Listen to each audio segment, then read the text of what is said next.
கர்த்தருக்கு ஸ்தோத்திரம். கர்த்தருடைய நாமம் மகிமைப்படுவதாக. லூக்கா எழுதின சுவிசேஷம் 11ஆம் அதிகாரத்தை 34, 35 நம்ம வாசிக்கும் பொழுது கர்த்தர் சொல்லுகிறார், கண் சரீரத்தின் விளக்கு. கர்த்தருக்கு ஸ்தோத்திரம். கண் என்னது? நம்முடைய சரீரத்தின் விளக்கு. உன் கண் தெளிவாயிருந்தால், கண் எப்படி இருக்கணுமா? தெளிவாக இருக்கணுமா? கண் தெளிவாக இருந்தால் உன் சரீரம் முழுவதும் வெளிச்சமாக இருக்கும். உன் கண் கெட்டதாக இருந்தால் உன் சரீரம் முழுவதும் இருளாக இருக்கும். ஆமென்.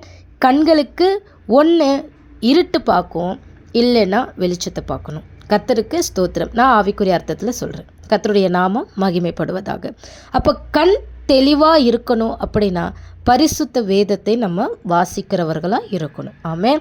வேதம்தான் வெளிச்சம். கர்த்தருக்கு ஸ்தோத்திரம்.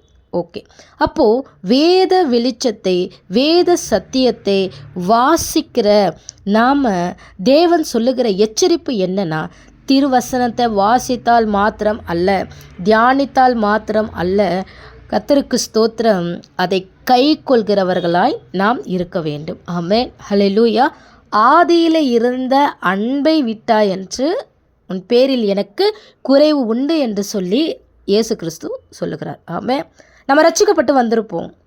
ஞானஸ்தானம் எடுத்த வேலையில் நான் பரிசுத்தமாக வாழணும், நான் அதிகமாக வேதம் வாசிக்கணும், நான் அதிகமாக ஜெபிக்கணும், நான் ஆலயத்துக்கு போகணும், ஆலயத்தை சுத்தம் பண்ணணும், ஆலயம் எப்படி இருக்குது, நான் சேர் போடணுமா, என்ன பண்ணணும், என்ன வேலை இருக்குன்னு ஓடி ஓடி உழைத்திருப்போம். கர்த்தருக்கு ஸ்தோத்திரம். ஆனால் ஒரு சில காலகட்டத்தில் மனிதர்கள் செய்கிற அவர்களுடைய கிரியைகளை பார்த்து நிறைய பேர், இவர் இப்படி இருக்கிறாரு, இந்த அம்மா இப்படி இருக்கிறாங்க, இந்த சபை இப்படி இருக்குது, இந்த போதகர் இப்படி இருக்கிறாங்கன்னு சொல்லி கண்ணு தெளிவாய் வேதத்தை பார்க்க வேண்டியது மனுஷனை பார்த்து இருளான ஒரு வாழ்க்கைக்குள்ளே, இருளுக்குள்ளே ஜனங்க போய்ட்றீங்க. கர்த்தருக்கு ஸ்தோத்திரம். கர்த்தருடைய நாமம் மகிமைப்படுவதாக. ஆமென். ஹல்லேலூயா.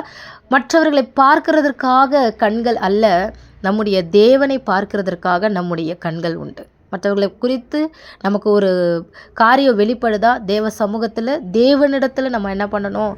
உட்கார்ந்து ஜெபித்து அவர்களிடத்தில் போய் 2, 3 தடவை சொல்லு, கேட்கலனா விட்டுடுன்னு சொல்கிறாரு தேவன். ஆமென். கர்த்தருக்கு ஸ்தோத்திரம். அப்போ கண் தான் சரீரத்தின் விளக்கு. அந்த விளக்கு அணையாதபடிக்கு ஜாக்கிரதையாக இருக்கணும். கண் தெளிவாக இருக்கணும். கர்த்தருக்கு ஸ்தோத்திரம். குருடாய் மாறிவிடக்கூடாது. கண்களை கர்த்தர் திறந்திருக்கிறார். அப்போ சரீரம் முழுவதும் வெளிச்சமாக இருக்கணும். கண் கெட்டதாக இருந்தால் சரீரம் முழுவதும் இருளாக இருக்கும். அப்போது ஆண்டவர் சொல்கிறார் 35, ஆகையால் உன்னிலுள்ள வெளிச்சம் இருளாகாதபடிக்கு எச்சரிக்கையாக இரு. ஆமென். ஹல்லேலூயா.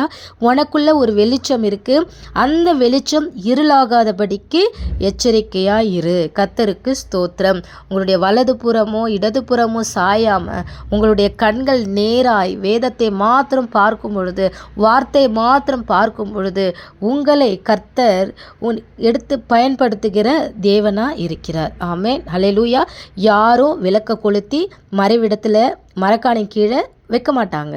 கர்த்தருக்கு ஸ்தோத்திரம். அநேகருக்கு வெளிச்சம் காணும்படி விளக்கு தண்டின் மேலே வைப்பார்கள். அப்படி கர்த்தர் உங்களை உயர்த்தி வைக்கும் பொழுது அவருடைய வார்த்தைக்கு, அவருடைய வசனத்துக்கு ஒப்பு கொடுத்தீர்கள் ஆனால் கர்த்தருக்கு ஸ்தோத்திரம், கர்த்தர் உங்களை ஆசிர்வதிப்பார். ஆமென். ஹல்லேலூயா.